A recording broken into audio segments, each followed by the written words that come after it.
Hello everyone. Class 11th की civics की class में बच्चों आप सभी का स्वागत है। पिछले 4 लेक्चर्स से हम लोग कार्यपालिका के बारे में अध्ययन कर रहे थे। आज उसी को कंटिन्यू करते हुए हम लोग उसका पार्ट 5 पढ़ेंगे कार्यपालिका के अंतर्गत। पिछले लेक्चर में हमने जाना राष्ट्रपति के क्या कार्य थे, क्या शक्तियाँ थीं, क्या अधिकार थे।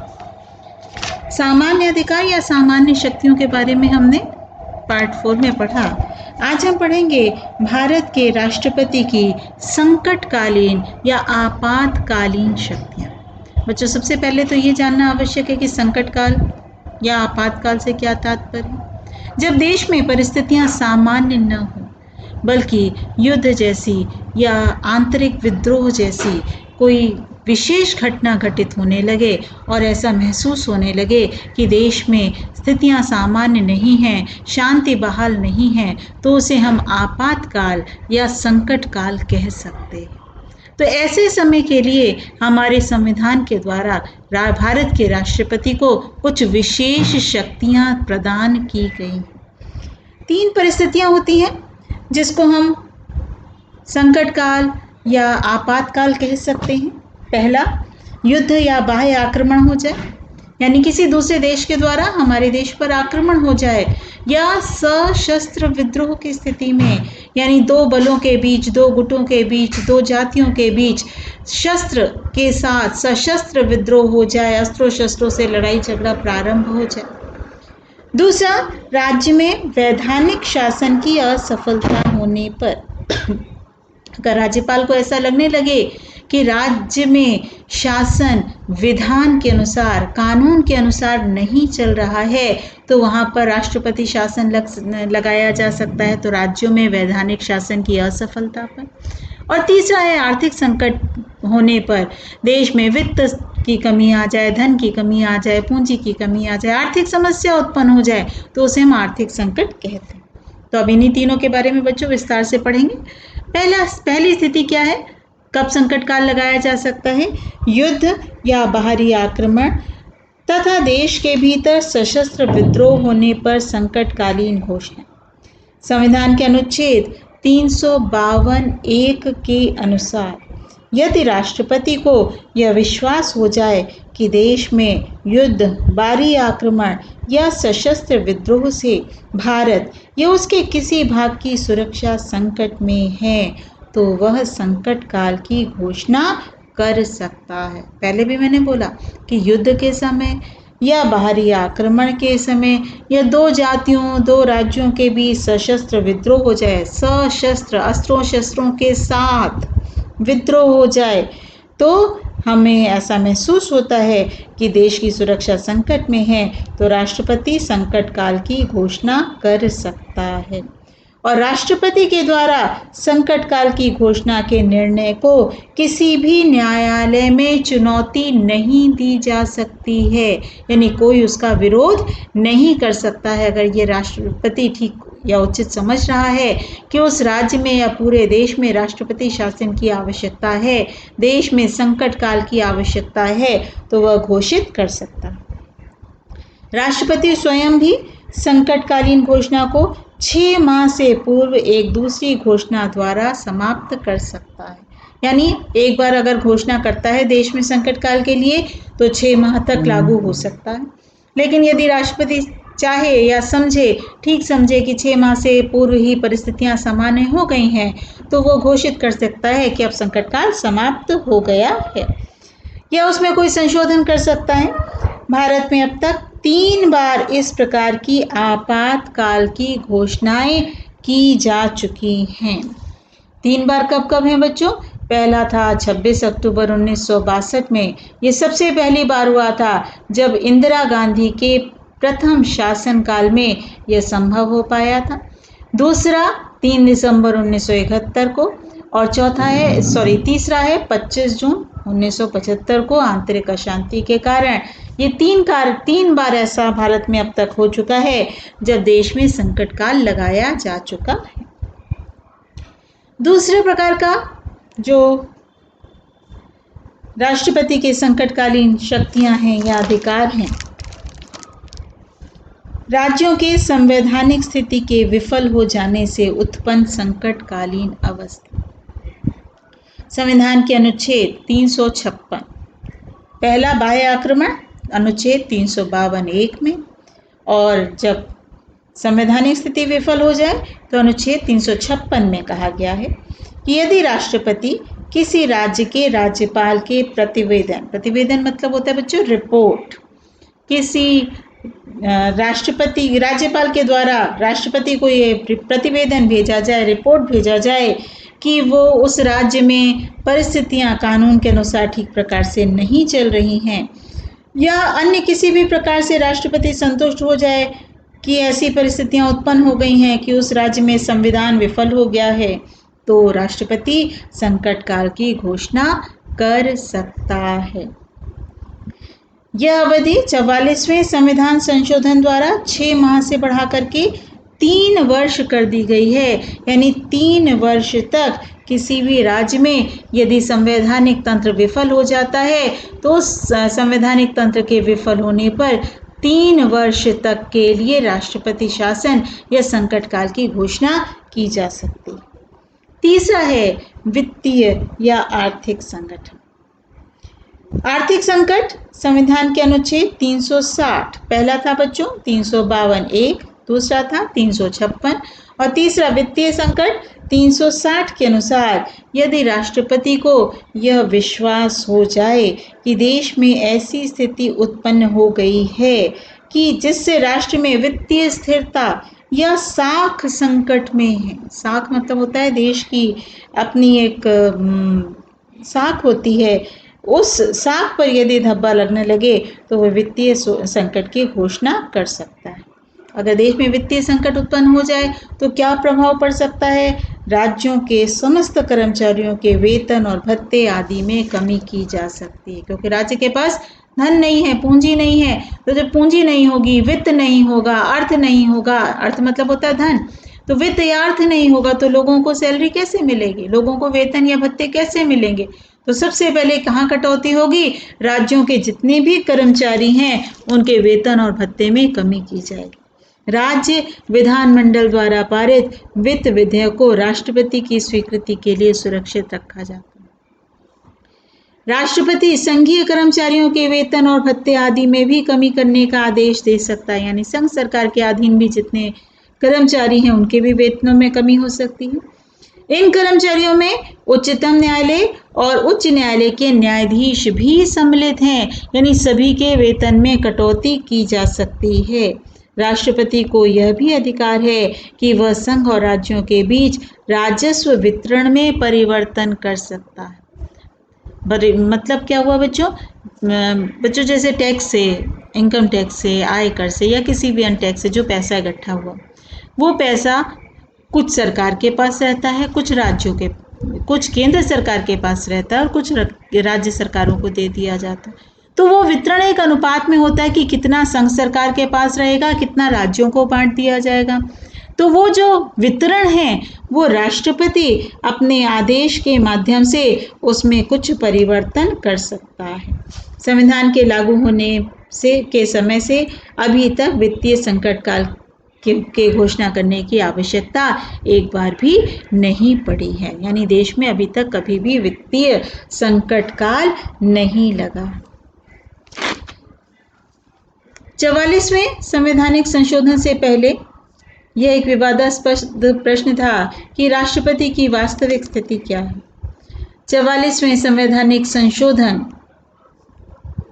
के बाद यह स्पष्ट हुआ कि वह संवैधानिक प्रधान है और मंत्रिपरिषद के निर्णयों को मानने के लिए बाध्य है। वह ब्रिटेन के सम्राट की तरह है, वह नाम मात्र का प्रधान है और राष्ट्र का प्रतीक है।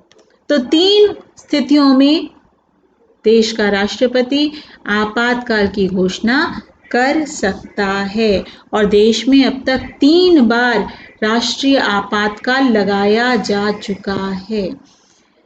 कब से कब बच्चों? 26 अक्टूबर 1962 को, 3 दिसंबर 1971 को लगाया गया और तीसरा लगाया गया 25 जून 1975 को आंतरिक अशांति के कारण।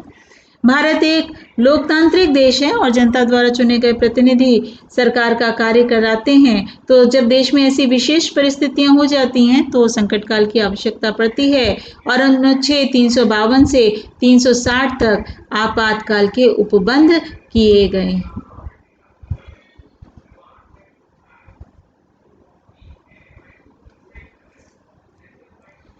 राष्ट्रपति की आपातकाल की घोषणा को संसद के समक्ष उसकी स्वीकृति के लिए 1 माह के अंदर प्रस्तुत करना होगा।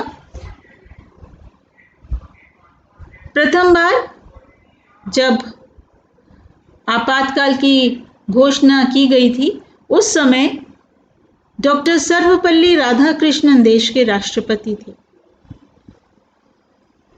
सबसे अधिक समय के लिए जो राष्ट्रपति शासन घोषित किया गया था वो किसके शासनकाल में किया गया था?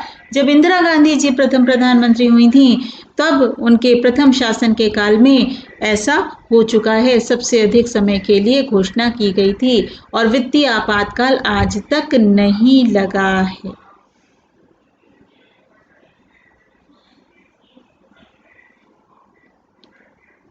देश में प्रथम बार किसी राज्य में राष्ट्रपति शासन कब लगा था बच्चों? सबसे पहली बार देश में किसी राज्य में राष्ट्रपति शासन लगा था 20 जून 1951 को और पंजाब राज्य में लगा था 20 जून 1951 को। पंजाब राज्य में जब लगा है तो वो सबसे पहले लगा है और 1 माह के अंदर राष्ट्रपति शासन लगाने के या संकट काल लगाने के हमें संसद से स्वीकृति करानी पड़ती है।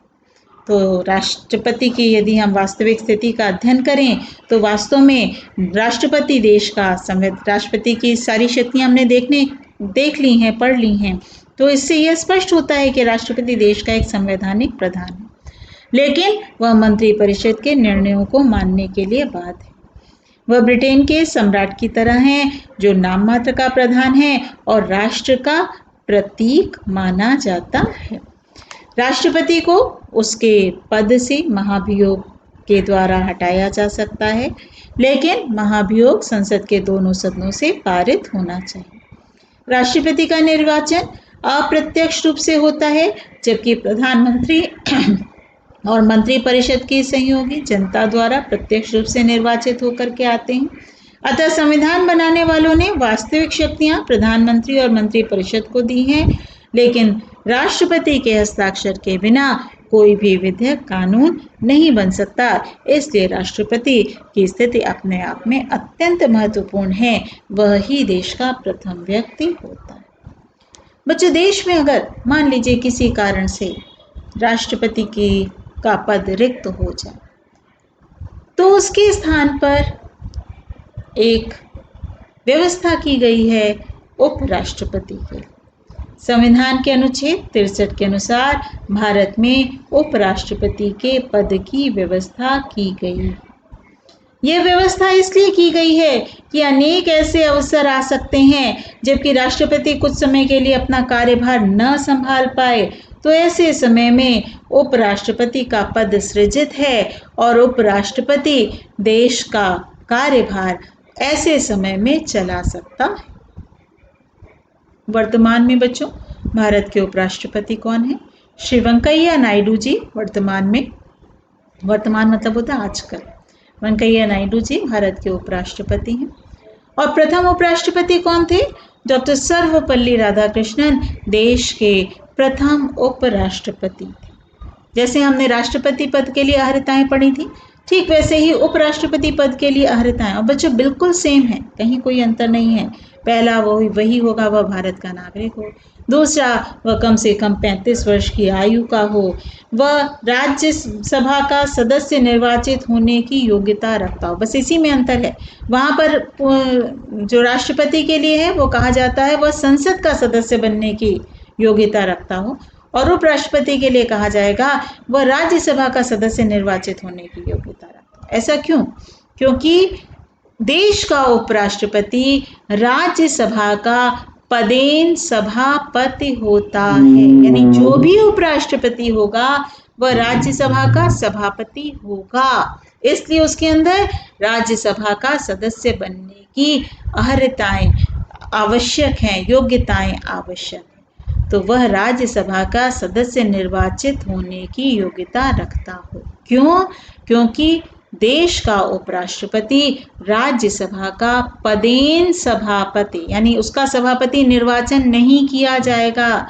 जो भी देश का उपराष्ट्रपति होगा वह ही राज्यसभा का सभापति होगा। अभी मैंने बताया देश के उपराष्ट्रपति कौन है, श्री वेंकैया नायडू। अब मैं पूछूं कि राज्यसभा के सभापति कौन है, तो भी आप इन्हीं का नाम लेंगी, क्योंकि जो भी उपराष्ट्रपति होगा वही राज्यसभा का सभापति होगा। क्लियर हो गई बात?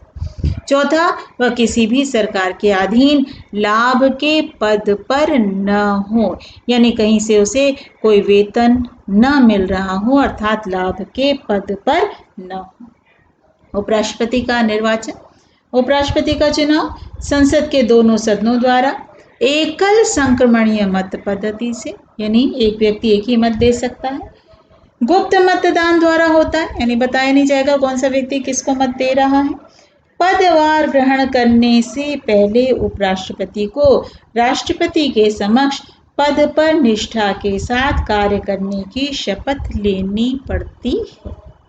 उपराष्ट्रपति का कार्यकाल, उपराष्ट्रपति का कार्यकाल भी 5 वर्ष का होता है, जैसे राष्ट्रपति का होता है, ठीक वैसे ही इसका भी होता है।